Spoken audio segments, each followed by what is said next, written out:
So, what's the one thing you absolutely must understand the moment you're offered a position as a company director?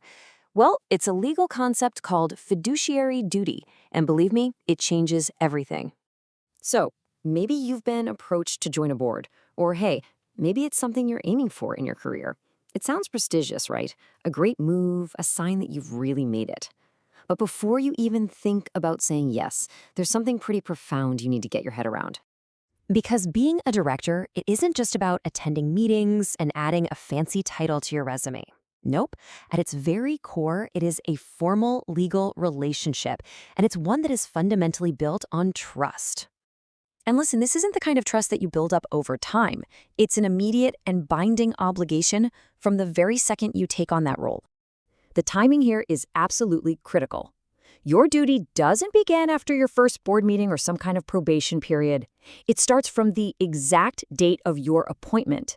The moment you're officially in, boom, the clock starts ticking.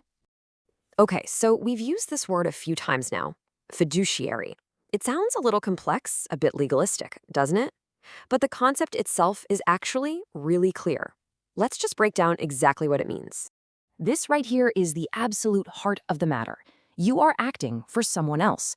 And in the world of corporate governance, that someone else is the company itself. Not the shareholders who voted for you, not the CEO who recruited you. Your primary, unwavering duty is to the best interests of the company as a legal entity. You can think of this as the fiduciary triangle. First, you act for the company. Second, you act in its best interest. And third, you remain completely and totally independent. If any one of those pillars weakens, the entire structure of trust just collapses.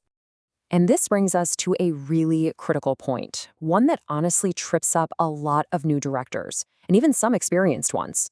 Who do you actually answer to when you're sitting in that boardroom? The source material we're looking at highlights three absolutely crucial takeaways on this, and understanding them will completely redefine how you think about your allegiance and your responsibility in that room. Let's really hammer this point home. Let's say you were appointed by a major investor. That investor, well, they might have certain expectations. But if their expectations conflict with what's best for the company as a whole, your legal duty is crystal clear. You have to side with the company. Your loyalty is not for sale. All right, so we've established the what and the who. Now we have to talk about the what if. What happens if this sacred trust is broken? This is where the prestige of the title meets the cold, hard reality of personal accountability. The source document actually calls this the scary part, and they don't say that for dramatic effect. It's a deliberate warning shot, because when we talk about breaking this trust, the personal stakes become incredibly high. Think about this for a second. You can't just hide in the crowd. The board makes decisions as a group, but your duty is individual. You can't just go along for the ride and say, another director seemed to know what they were talking about. Nope. You are personally required to apply your own care, skill, and judgment to every single major decision.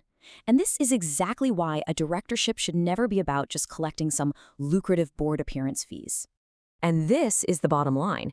This isn't some theoretical exercise. If a board you're on breaches its duties, you can be held personally liable. That means your own assets could be on the line. It is a very real and very serious risk. Now look, this is really just the foundation, that core concept of what a fiduciary is. There's so much more to explore, like the specific legal duties of care, skill, and diligence. Don't worry, we'll be breaking all of that down in our next explainer. So we really come full circle, don't we?